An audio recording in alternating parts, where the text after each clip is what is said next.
Diuen que la ràdio és màgica. Tens des de compareixences relatives a la Covid, mocions de censura esta setmana. Clar, sempre estàs apegat a l'última hora.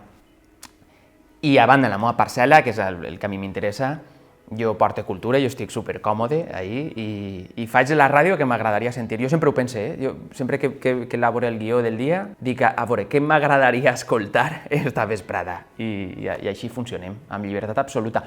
No és la tornada de l'Alqueria, que és la gran aposta de la casa, és positiva, vull dir-te, però no perquè jo estigui treballant en l'Alqueria, sinó perquè suposa el retorn de la ficció.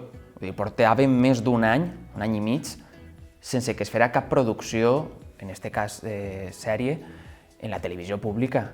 I això no es podia permetre. L'Alqueria va permetre que s'apostara decididament per altres sèries i per altres tipus de sèries. En definitiva, que siguem una televisió normal, que fa ficció.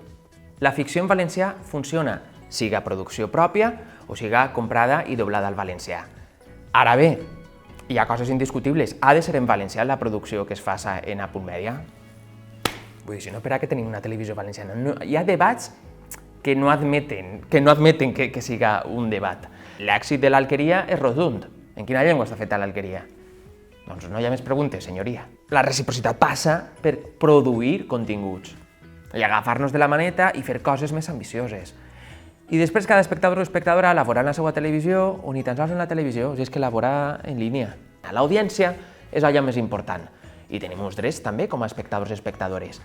Però per a generar indústria el que hem de fer és produir, no consumir productes d'uns altres i prou, sinó fer nosaltres en primera persona aquest producte també. Això no ho hem inventat els valencians, o els catalans, o els balears, es fa en altres televisions europees. En Alemanya funcionen també el que serien les nostres teles autonòmiques, a Països Baixos, vull dir, es fa en tot el món. Per què nosaltres no? Però si ens separen un parell de quilòmetres, per favor, i compartim una llengua, sí, amb les seues diferències, però és que això pot ser molt enriquidor també per a produir ficció. Que aparega un que sala, un altre que parla oriental i un altre que és de l'Horta. Ho hem vist així, vull dir-te que una producció autonòmica catapulta l'actor o actriu a una d'àmbit estatal, clar. Entonces, com no ha de succeir això entre territoris que compartim llengua?